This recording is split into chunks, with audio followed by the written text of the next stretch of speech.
BA சதகம் பாட்டு 12. வண்ணம் ஒன்றாயிரண்டாகி வளர்ந்தோரந்தாயி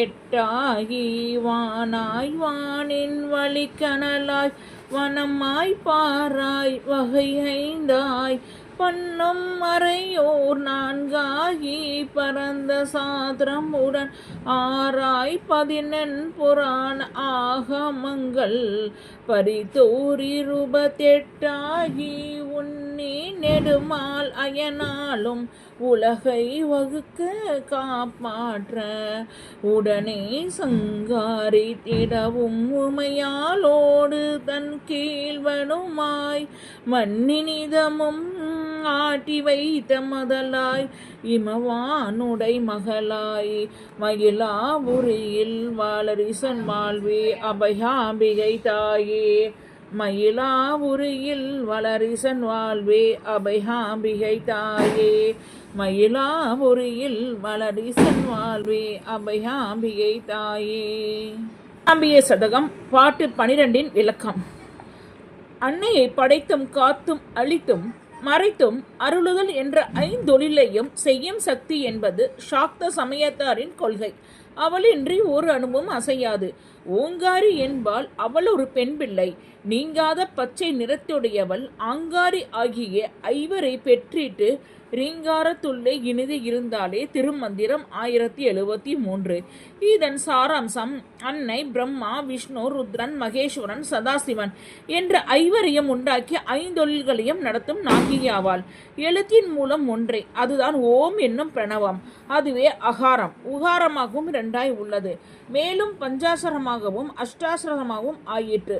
இந்த ஓம் என்னும் பிரணவ ஸ்வரூபியாக இருப்பவள் அன்னை அபயாம்பிகை. இவ்வாறு மந்திர சொரூபமாக உள்ள அன்னையே ஆகாயமாய், காற்றாய், கனலாய், நீராய், நிலமாய், அதாவது பஞ்சபூதங்களாய் திகழ்கிறாள். திருவள்ளுவர் திருக்குறளில் முதற்குறளாக அகர முதல எழுத்தெல்லாம் ஆதிபகவன் முதற்றே உலகு என்று அமைத்துள்ளார். அந்தணர்கள் வேதங்களின் மூலமாக அன்னையை சேவித்து அதன் ஒளியில் மகிழ்வர். அதனால்தான் கோஷிக்கின்ற வேதங்கள் என பெயர் ஆயிற்று. இவ்வேதங்கள் முறையே ருக், யஜுர், சாம, அதர்வன என 4 அபிராமி பட்டர் அபிராமி அந்தாதியின் 2வது பாடலிலேயே ஸ்ருதிகளின் பனையும் கொழுந்தும் பதிகொண்ட வேரும் ஆகி இருப்பவள் அன்னை அபிராமி என்று பக்தி பூர்வமாக சொல்லுகிறார். ஸ்ரீ லலிதா சகஸ்ரநாமம் ஸ்ரீ மாதா என்று ஆரம்பிக்கிறது. ஸ்ரீ என்பதற்கு பல அர்த்தங்கள் உண்டு. அதில் ஒன்று வேதம். ஸ்ரீ மாதா என்றால் வேத மாதா என்று ஆகிறதல்லவா. வேத வேத்யா. லலிதா சகஸ்ரநாமம் 335. வேதங்களால் அறிய தகுந்தவள். தேவியின் இருப்பிடமான ஸ்ரீநகரத்தின் 4 வாயில்களாக இந்த 4 வேதங்களும் அமைந்துள்ளன. இந்த வாயில்கள் வழியே சென்றதால் தான் தேவியை அடைய முடியும். ஆகையால் வேத வேத்யா, வேத ஜனனி, வேதங்களை உண்டு பண்ணினவள். தேவி குண்டலினி ரூபமாக இருப்பதாலும் குண்டலிலிருந்தே உயிரெழுத்துகளும் உண்டாவதாலும் எல்லா மந்திரங்களும் வேதங்களும் இவைகளின் ஒளிகளால் ஏற்படுவதாலும் வேத ஜனனி எனப்படுகிறாள். மேற்கூறிய 4 வேதங்களுக்கும் 6 அங்கங்கள் உண்டு. ஸ்ரீஷா அச்சரங்களை உச்சரிப்பது பற்றிய அறிவு, வியாக்கரணம் சொல் இலக்கணம், சந்தஸ் செய்யுட்கள் இவைகளின் இலக்கணம், நிருக்தம் பொருள் இலக்கணம், ஜோதிஷம் காலத்தின் இலக்கணம், கல்பம் செயல்முறையின் இலக்கணம், ஷடங்க தேவதா யுக்தா என்ற நாமம் இதை நன்கு விளக்குகிறது. அன்னைய 14 புராணங்களாக இருக்கிறாள். சிவ புராணங்கள் 10. 1 சைவ புராணம், 2 லிங்க புராணம், 3 கந்த புராணம், 4 கூர்ம புராணம், 5 வாமன புராணம், 6 வராக புராணம், 7 பௌஷக புராணம், 8 மச்ச புராணம், 9 மார்க்கண்டேய புராணம், 10 பிரம்மாண்ட புராணம். விஷ்ணு புராணங்கள் 1 நாரதிய புராணம், பாகவத புராணம், காருட புராணம், வைணவ புராணம். பிரம்ம புராணங்கள் பிரம்ம புராணம், பத்ம புராணம், சூரிய புராணம், பிரம்ம வைவர்த்த புராணம், அக்னி புராணம், ஆக்னேய புராணம். அத்துடன் அந்த புராணங்களின் ஆகமங்கள் 28 உள்ளாள்.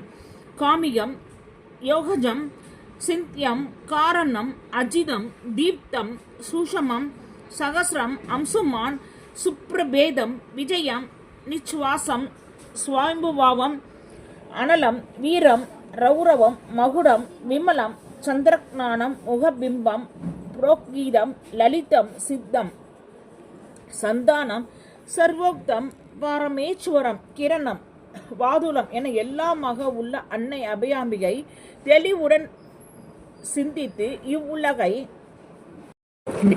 படைக்கும் தொழிலை பிரம்மனுக்கும் அவ்வாறு படைக்கப்பட்ட உலகத்துயிர்கள் அனைத்தையும் காக்கும் பொறுப்பை தன் சகோதரன் திருமாலுக்கும் உரிய காலத்தில் சம்காரம் செய்யும் பொறுப்பை தனது துணைவன் சிவபெருமானிடம் ஒப்படைத்துள்ளார்.